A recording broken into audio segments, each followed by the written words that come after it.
The following takes place between 4:59 a.m. and 8:59 p.m.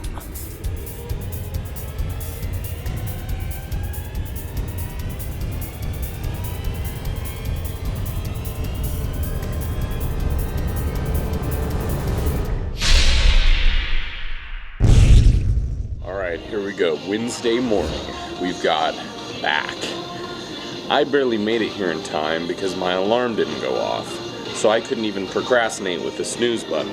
I saw that I was running 15 minutes late, and that'll wake you right up, because Brandon has to go to work at 6:30, so we have just enough time to get this workout in and then proceed with the rest of our day, so we got to make it count. We're starting with pull-ups. We're going to do 4 sets, 15 to 20 reps, kind of see how we feel. Try to keep with the same rep consistency throughout the 4 sets, and maybe 5 sets depending on how we feel. So good warm up, get those lats all flared out.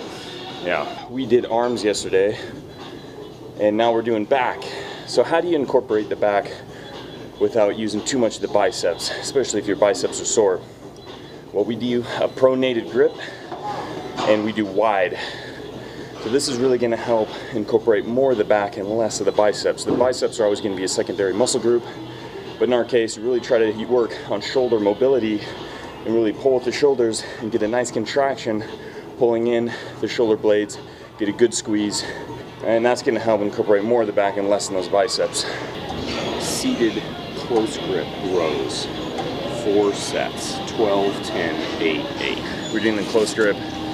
Means the elbows are going to run closer to the body on this particular exercise. In any case the elbows are running closer to the body, there's going to be more lats involved.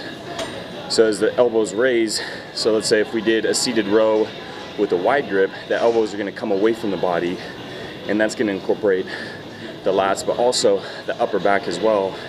So in this case, elbows are running closer with a close grip, and it's going to incorporate and really try to isolate more of the lats, the middle of the lats, lower, and so on. So we get a little bit more pump than just those lats, but as the program goes on, we're going to incorporate also the upper back as well. So really just trying to hit all angles of the back through this exercise or through this workout. So we're doing the dumbbell one arm rows. So we did the seated close grip rows, which mimic this certain exercise when you're thinking of the same kind of muscle recruitment.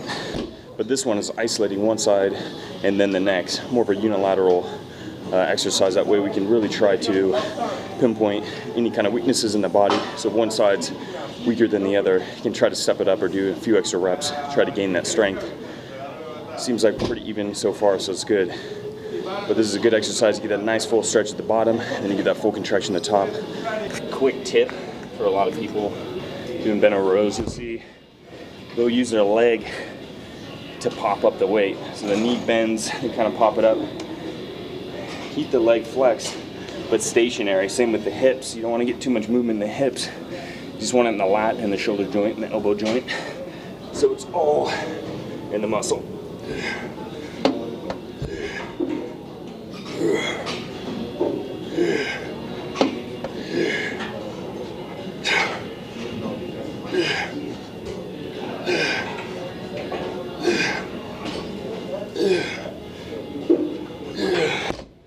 Sets, 12 reps, bent over rows, arm dumbbell.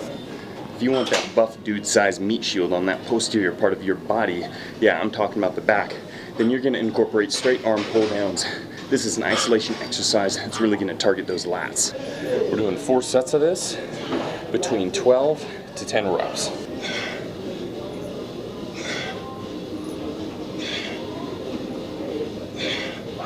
You save the best for last, at least in my opinion, for back mass. This is hitting the complete and entire back. Not only lats, it's also hitting the traps, it's hitting the rhomboids, hitting the teres minor and teres major as well. A little bit of the posterior delts, hitting about everything. So we basically pretty exhausted the lats as much as we could, doing a lot of close grip or even isolated exercises like straight arm pull downs. Now we're saving this huge compound movement, going heavy with it, and really just destroying the back. So it's getting much blood in there as possible, as much activation in those fibers as well. pretty tired at this point, but you just push through and really make that back work. Elbows are flaring out a little bit, which is good. That's what you want. So we did a lot of elbows close on the other ones, helping work more just the lats, and now elbows flaring out, getting a lot of the upper back as well. So in this program we're doing for the next 8 weeks, the first half, the 4 weeks, we're going to be doing single muscle groups. It's really going to help isolate those muscles, really create the muscle density and also the strength. Even though we're cutting and we're in the caloric deficit, it doesn't matter, because when you pay attention to one muscle group at a time, it really gets that much more involvement, that much more nutrients into that particular muscle, rather than have to spread it over all those hundreds and hundreds of muscle fibers if you include more than one big muscle group. And also, the second half of the program is going to start incorporating muscle confusion as well. So when you switch it up, exercises change and also the muscle involvement, then you start pairing muscle groups together that you're not used to. The body's going to have to adapt and have to be forced to change that much more. That's the most important thing, is always confuse the body, always switch it up, and make sure that body's always growing, getting cut, and staying buff. We meet again, old friend. One more day on the human hamster wheel, and I'm just wrapping up. 45 minutes after our hour workout. Now it's time for that protein shake, breakfast, and then get on with the rest of the day. All right, we got breakfast. Some lean turkey slices, Ezekiel bread, and a little bit of peanut butter. Now, as you can see, this is a little bit different from week 1, when I had some sweet potatoes and eggs. Well, that's because I broke my #1 rule, and that's to properly prepare my food on Sunday. So that's what I'm forced to deal with. I didn't go grocery shopping, so I just got to make ends meet with what I have in the fridge. Thankfully, I did my crock pot chicken on Sunday, so I'm good to go with that. Before the workout, I had a protein shake, 2 scoops of protein, to get some of that in me in the morning before we did our lift. And then afterwards, I did the 45 minutes of cardio, and I had another 2 scoops of protein. About an hour later is when I had my breakfast. So I'm off to work, got everything prepared, got my chicken, got my cottage cheese, a little bit of Greek yogurt, in case I get hungry, snack on that throughout the day. And you guys are gonna see what I do at work. I'm gonna be doing some video shooting, so that's gonna be a lot of fun.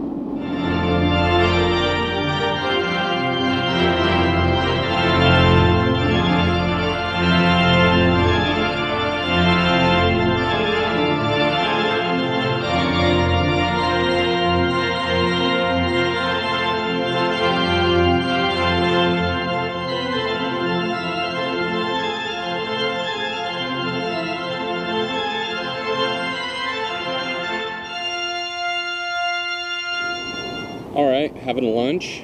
Just wrapped up the shooting on the musical performance. I'm going to edit it after I'm finished here. I'm having chicken and broccoli. Unfortunately, my gas stove is leaking, so I got to have a guy come check it out next week. So I didn't get my quinoa, which sucks, but I still have my chicken because my trusty slow cooker, man, gets me through all kinds of situations. I can't stress enough how important those things are. Other than that, I'm just going to sit in the park, enjoy my lunch with the cast of The Walking Dead. On second thought, this may be the last time I come to this park. Alright, back home from work, cooking up a little bit of dinner, got the gas stove fixed, so I'm all good to go. Survived my homeless people encounter in the park, probably because I'm beginning to blend in with them a little bit, so they didn't really notice me. I am cooking up some tilapia, broccoli, and cottage cheese. Now, you can see we're kind of sticking the same every night. One of the biggest reasons why is obviously you can't go wrong with broccoli and fat-free cottage cheese, and tilapia is cheap, easy to make, and it's a great source of a lean protein. So that's personally what I would recommend, only because it's so easy and of course it's healthy, which is what we're all about. So I'm going to finish up my dinner, eat it up, and then do a little bit of editing on this very episode. I'm missing the quinoa because unfortunately. Who is that bum? That guy needs a shave and a haircut. Damn hippie. So, I'm editing now. I usually try to get a little bit done before bed every night. Try to get about an hour. We've gotten a lot of questions about what kind of programs we use, so I figure I'd take the time to answer it now. I use the Adobe suite, Premiere Pro for the core editing, After Effects for the After Effects, pretty self-explanatory, and Photoshop for a lot of the little detailed work, some of the comical images, all that good stuff.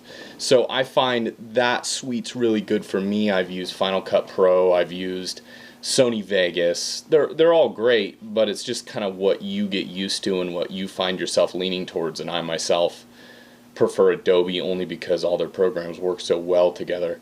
So I am going to get back to editing this very handsome gentleman right here, and I will see you guys on week 4. We are almost midway there, dudes. Keep it up. See you soon.